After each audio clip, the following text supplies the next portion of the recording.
There are many challenges associated with the management of patients with primary and secondary or metastatic CNS tumors. Can be quite complex tumors with multiple factors often contributing to driving tumor growth and proliferation, invasion, and destruction of the normal CNS tissues. Therefore, our patients suffer from significant neurologic deficits and difficulties, and it's paramount to be able to identify drugs that can effectively penetrate through the blood-brain barrier and get into the tumor and have an important impact on controlling the growth and ideally killing off the tumor cells. TRK mutations and fusion transcripts have been identified as significant drivers, major drivers of various tumors involving the CNS, both primary and metastatic tumors. They are present within a small percentage of primary glial neoplasms in both the pediatric and adult population of patients. But due to the lack of effective therapies for these patients, it's imperative to identify if we have a treatment that could make a difference and have an impact like these TRK inhibitors are showing, that we identify these patients and appropriately analyze the tumor samples to identify which patients would be appropriately treated.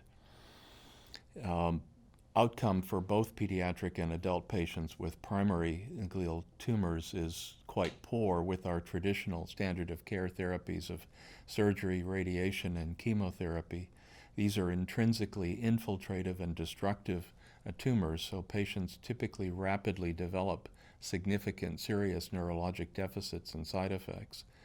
Any treatment that can have an impact on controlling that process and potentially killing off the tumor cells would be meaningful and have a significant impact, particularly if it lacked significant systemic or neurologic side effects.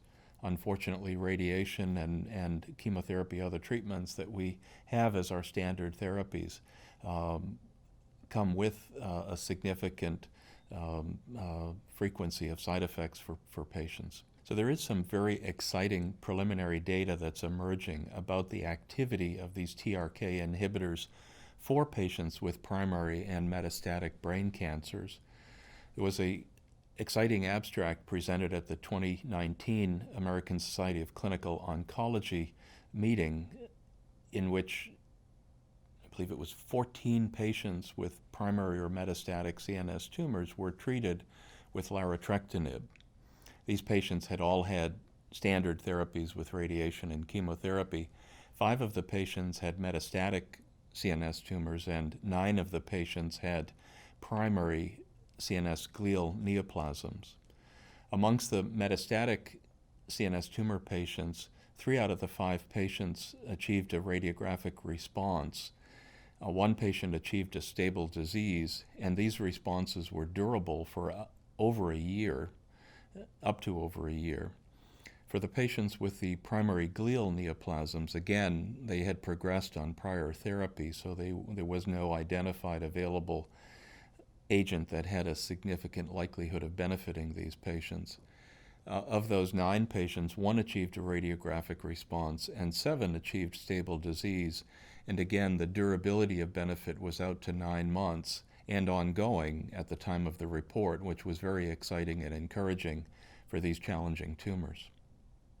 The other important aspect that was described in the study was the safety of these agents, and that's something that's been documented now in many different studies for different patient populations, but appears to be equally true for patients with primary and secondary CNS malignancies, that in general these agents are quite safe and well tolerated, with side effects that are generally limited to grade 1 or grade 2 events.